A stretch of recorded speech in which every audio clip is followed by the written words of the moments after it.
nenos e nenas que nacen hoxe nos hospitais galegos chegan ao mundo chorando como a casa sempre, pero seguramente con menos motivos, porque todos veñen amparados por leis que os igualan en dereitos básicos.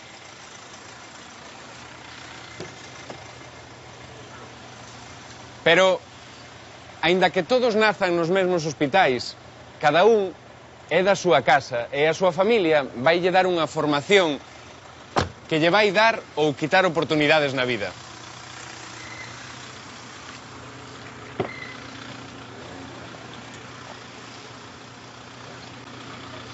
Diso é do que vai tratar este capítulo, do que significou ao longo da historia de Galicia a casa e a familia na que se nace.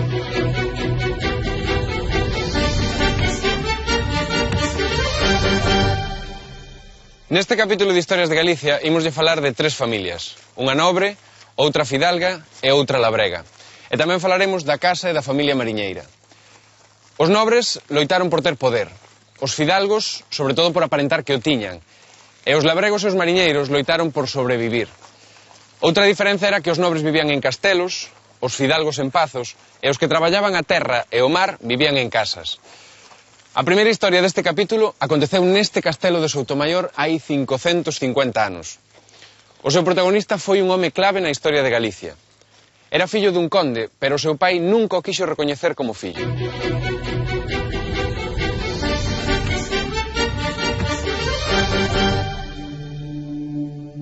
Este mozo é Pedro Madruga, fillo bastardo do conde de Soutomaior. O seu pai non quixo recoñecelo e por iso non poderá herdar ningún título nobiliario nin o patrimonio familiar.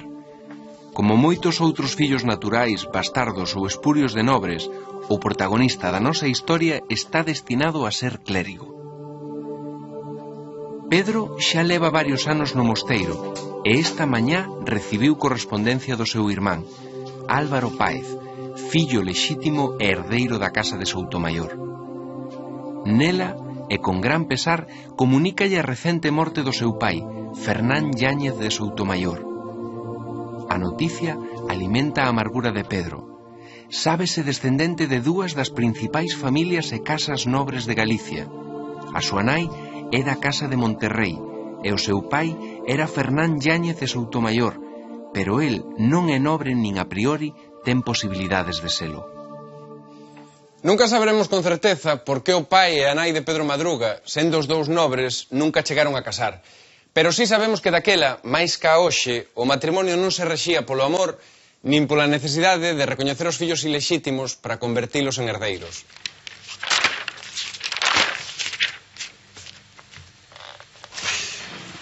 Actualmente seguen existindo en Galicia litixios polos que alguén reclama un título nobiliario. É o caso de Francisco Abraldes, este albanel de Ribeira que leva máis de 20 anos pleiteando coa xustiza para que recoñeza que ele é o marqués de Abraldes. De conseguilo, el, igual que Pedro Madruga, pasaría de plebeo a nobre. Pero a nobreza ten xa desde a Idade Media normas moi estrictas para a transmisión de títulos nobiliarios. Na nobreza era o fillo varón máis vello quen recibía o título nobiliario, os dereitos de propiedade sobre fortalezas, casas e terras e de dominio sobre os servos. O problema complicábase cando non había descendentes lexítimos. Se algunha clase social era pechada na Idade Media, esa era a nobreza. Nobre érase por nacemento ou non había maneira de selo. Era un dereito de sangue. Pero como toda regra, esta tamén tiña a súa excepción.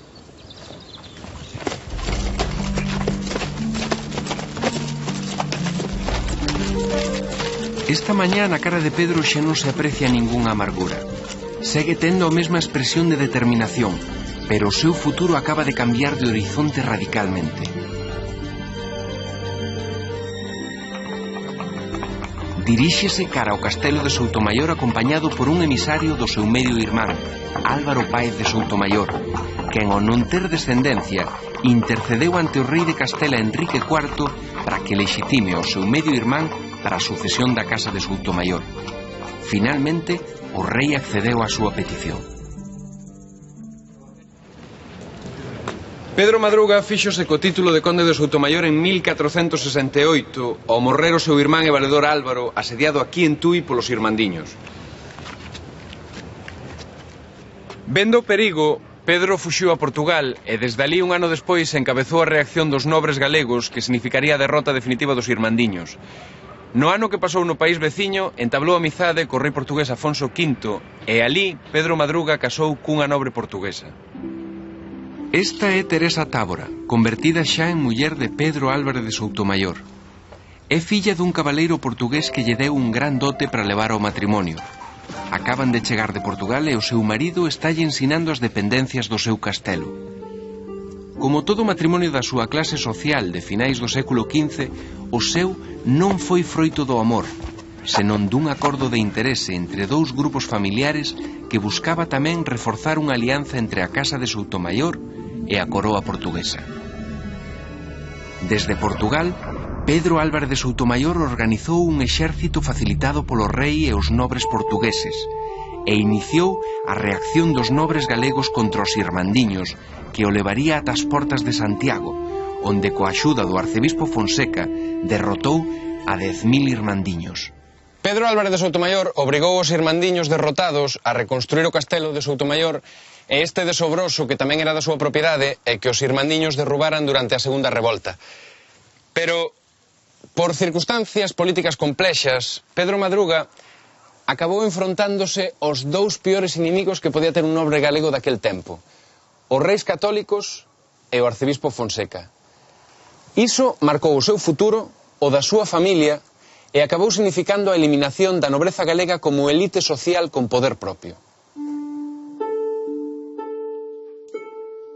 Pedro e Teresa tiveron 7 fillos. O maior, Álvaro, o seu herdeiro, foi educado na corte dos reis católicos e acabou traizoando o seu pai.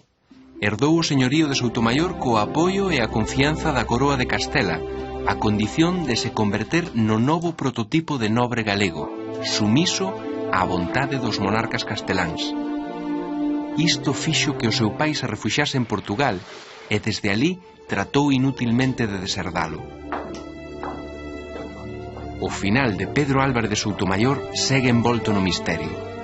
Desapareceu en 1483, cando se dirixía a Alba de Tormes buscando a gracia e a reconciliación cos reis católicos.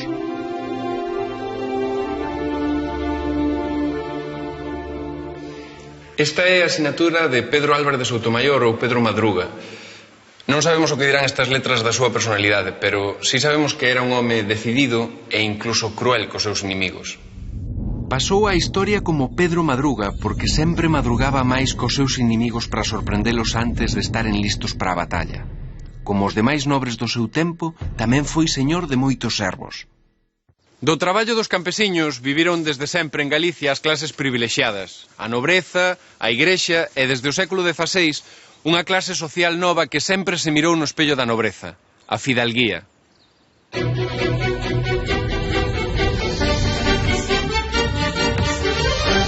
Ata agora comprobamos a importancia que para a nobreza tiñan os lazos de sangue e os matrimonios de conveniencia concebidos para conservar e aumentar o seu poder político.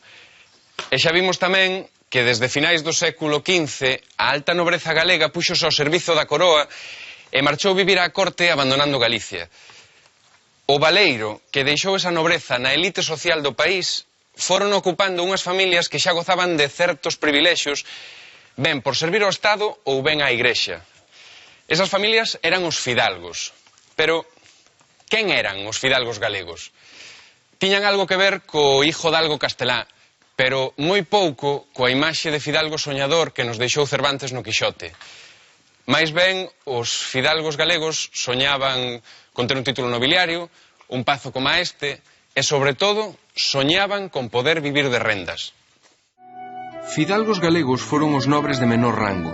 Tamén houbo fidalgos da xerarquía eclesiástica e altos funcionarios ao servizo do Estado. Eran os privilexiados da sociedade do antigo réxime. As relacións entre a igrexa, a nobreza e a clase labrega eran sinxelas antes da irrupción da fidalguía. Os primeiros posuían a terra e os labregos pagaban unha renda a cambio de traballala. O nacemento da fidalguía cambiou sustancialmente a cuestión. A fidalguía galega era filla do sistema foral, que permitía que unha mesma terra fose aforada ou arrendada por un mosteiro a un fidalgo, e que este, ao día seguinte, lla puidese arrendar a varios labregos. O fidalgo exprimía os labregos para así incrementar o beneficio e poder construir grandes pazos. No século XVII, a fidalguía galega atópase xa plenamente configurada e vive a súa época de fartura. Reforma ou construe os seus pazos máis suntuosos, defende os seus privilexios e adopta unhas maneiras de vivir semellantes ás da nobreza con título. Este é o Pazo de San Damián de Bruciños, hoxe convertido nun establecemento turístico. Antes chamouse Pousa de Cacabelos e despois Pazo da Costa. O seu primeiro dono foi o cura de Abruciños. O fillo máis vello do cura chamábase Xoán Fernández de Boán e foi un fidalgo moi importante do século XVII. Chegou a ser virrei do Perú. Xoán Fernández de Boán acaba de regresar de América coa súa esposa, Damiana de Landecho, tras amasar unha fortuna como virrei de Perú. O seu capital uniulle o da súa muller, que se convertera na máis rica de Lima despois de enviuvar 2 veces e de herdar os patrimonios dos seus maridos defuntos. Hoxe é un día especial para a familia, porque Damiana acaba de recoñecer como propia a Xosefa, a filla natural que tivera Xoán antes de ser destinado a América. Declarouna herdeira universal e autorizouna para usar o seu nome e apelido. Agora chámase Xosefa Damiana de Boán e Landecho. Acaba de converterse nunha rica herdeira cunha fortuna difícil de calcular. Nalgunha das conversas que mantivo Xosefa Damiana cos seus pais nunha das estancias deste pazo, falaron da importancia de concertar un matrimonio que incrementase a riqueza e o poder social da familia. A biografía desta rica herdeira é moi interesante e os seus amoríos foron moi soados no seu tempo. Comprometerase en matrimonio con un rico indiano, pero por intereses da familia acabou casando con Curmán. Xosefa Damiana escoita os últimos consellos da súa nai antes de recibir a visita de quen vai ser o seu home, o seu Curmán Pedro Fernández de Boán. Para a celebración da boda están agardando pola dispensa papal que está tramitando o embaixador en Roma, un fillo da condesa de Lemos. Xosefa Damiana acordou cos seus pais romper o compromiso de matrimonio co seu anterior prometido, Antonio del Barrio, un indiano rico que xa lle puxera casa, lle mercara coche e lle regalara 10.000 ducados en xoias e vestidos. El agora considérase burlado. Pedro Fernández de Boán ven visitar a súa curmá e prometida para dar un paseo polas inmediacións do pazo. Estáselle facendo longa a espera pola dispensa papal para poder casar. El xa se licenciara en teoloxía, pero deixou os hábitos para casar con Xosefa Damiana e converterse en señor da casa de Boán. A familia ten todo ultimado para a celebración da boda. Todos imaxinan o futuro de riqueza e esplendor que lle agarda o novo matrimonio. Todos pensan iso, menos o anterior mozo, que se considera ferido na súa honra. Algo inadmisible para que, entendo xa riqueza, aspiraba a ter recoñecemento social. Pedro Fernández de Boán e Xosefa Damiana de Boán casaron en Madrid o 8 de setembro de 1616. Tiveron 2 fillos aos que lle transmitiron as inmensas propiedades da familia. Imos ver unha delas que estaba aquí ao lado. Gracias. Hasta logo. Este é o Pazo de Boán que a parella mandou construir aquí na Praza do Ferro, en Ourense. 100 anos despois de construído, un bisneto deles tivo que vendelo para facerlle fronte ás débedas da familia. O último dos Boán morreu en 1825, solteiro, arruinado e vivindo case da caridade. Ese foi o final de moitas familias fidalgas, que chegaron incluso a perder os brasóns dos seus pazos. Neste Pazo de Vigo, agora convertido en hotel, están expostos dúcias de escudos procedentes de pazos e casas señoriais galegas. Son parte do noso patrimonio histórico e simbolizan o afán de ennobrecerse das case 11.000 familias galegas que tiñan o título de fidalguía a mediados do século XVIII. Ben, xa vimos neste capítulo a historia de 2 familias con escudos. A de Pedro Madruga, que sendo fillo bastardo chegou a conde por partida dobre, e a dos Boán, que sendo fillos de curas chegaron a formar unha rica liñaxe fidalga. Pero nunha historia da casa e da familia galega non podía faltar a casa rural e a familia labrega.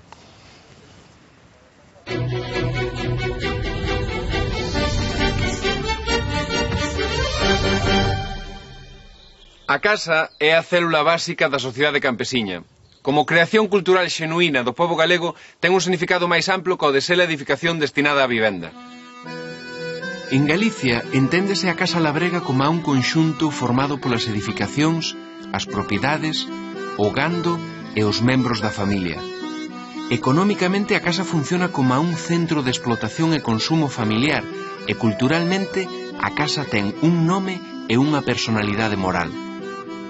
A casa non é só un refuxo contra os ataques do ambiente, tamén é o aglutinante que une entre sí os membros dunha mesma familia, que moitas veces teñen un alcume que é común a todos eles.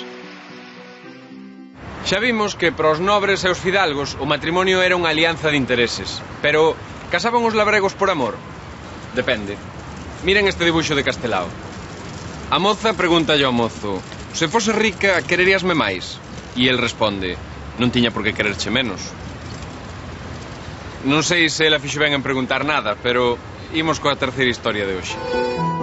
No Museo do Pobo Galego gárdanse útiles e documentos que son parte da historia da vida dos labregos. A nosa derradeira historia deste capítulo atopamos o rastro nunha carta guardada aquí no museo e remitida en 1978 desde Bos Aires ao matrimonio que aparece nesta fotografía. En esta carta, a filla emigrada pedíalle aos seus pais que o deixasen todo e marchasen con ela a Bos Aires, cousa que non chegarían a facer. Pero era tan importante a casa como para non deixala. Esta é a casa da herdade de Cira, máis coñecida como a Casa dos Fernández, no lugar de Irexe, parroquia de Moalde, no concello pontevedrés de Silleda. Aquí viviron e morreron as dúas persoas que aparecen na fotografía e aquí naceu a autora da carta. A primeira mención documental da Casa da Herdade de Cira data de 1687.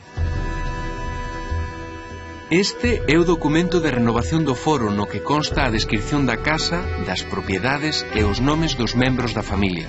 Salvo o hórreo e unha pequena ampliación de 1780, a casa mantense tal e como aparece descrita no documento. Os Fernández de Negreiros comezaron como foreiros. Isto quere dicir que mediante arrendamento tiñan dereito ao uso da terra e da casa, pero non á súa propiedade. Nemargantes, tras varias xeracións, como moitas familias galegas, acabarían converténdose en labregos acomodados. Isto conseguírono despois do traballo de varias xeracións e grazas a unha política familiar baseada na mellora do fillo máis vello. Isto significa que xeración tras xeración o primoxénito ia acumulando as distintas herdanzas, conseguindo deste xeito o aumento do patrimonio familiar. Ese obxectivo alcanzábase tamén mediante a celebración de matrimonios de interese para a casa, especialmente os chamados matrimonios trocados. Estaránse a preguntar que é un matrimonio trocado. Ímolo ver na derradeira historia de hoxe. Na notaría da parroquia de Rellas, o matrimonio Fernández e os seus fillos agardan a chegada da familia da Pena. Os Fernández e os da Pena xa traen acordadas todas as condicións do dobre matrimonio que vai unir as dúas familias.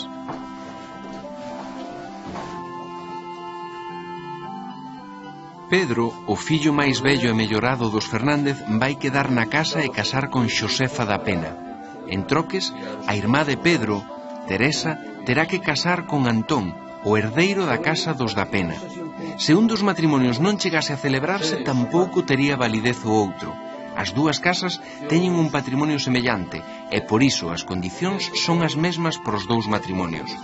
Serán usufructuarios de todos os bens das casas nas que van vivir. A cambio, deberán coidar e alimentar os pais de cada unha das familias. E ningún dos fillos mellorados poderá botar da casa aos demais irmáns solteiros ata que casen ou decidan irse. Ademais, deberán reservar un cuarto para os irmáns que estén estudando para curas tanto na familia dos Fernández como na da Pena. Conforme este contrato de matrimonio entre os irmáns Fernández e os da Pena e outros documentos atopados no faiado desta casa, sabemos que a estrutura familiar dos Fernández de Negreiros se repetiu durante xeracións desde o século XVI ata comezos do século XX. O fillo máis vello era mellorado, e o segundo estudaba para cura e tiña reservado para sí, conforme consta neste documento, este cuarto na casa. Pero, por que estudaban para curas os segundóns nunha familia de labregos foreiros? Hoxe é día de celebración na casa dos Fernández. Xosé, o irmá que estaba estudando no seminario, acaba de ordenarse cura e vai ser destinado á parroquia de Moalde.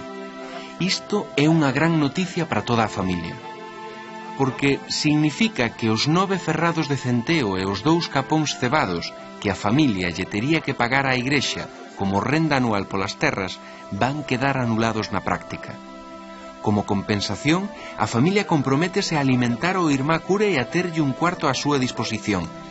Tamén ten que alimentarlle o cabalo e reservarlle unha corte. O final da historia da familia Fernández e da Casa de Herdade de Cira foi o mesmo co de moitas familias e casas labregas galegas. Quedou deshabitada nas derradeiras décadas do século XX. Neste caso, a única filla do matrimonio da foto que viamos no Museo do Pobo Galego é unha señora maior que vive en Bos Aires. Os seus pais morreron aquí nos anos 80 e o actual dono é un profesor alcarreño que despois de impartir clases durante 40 anos nunha universidade estadounidense buscaba un sitio tranquilo para estudar e para escribir. Xa vimos que nas casas nobres galegas, nas fidalgas e nas labregas vivían familias moi extensas que tiñan como obxectivo primordial aumentar o prestixio e o patrimonio da casa e transmitirlo a un herdeiro ou un morgado. Se comparamos o caso da Casa Mariñeira e da Casa Labrega, vemos que estamos ante dous mundos ben distintos. A familia Mariñeira tiña un pouco de terra e un moito de mar.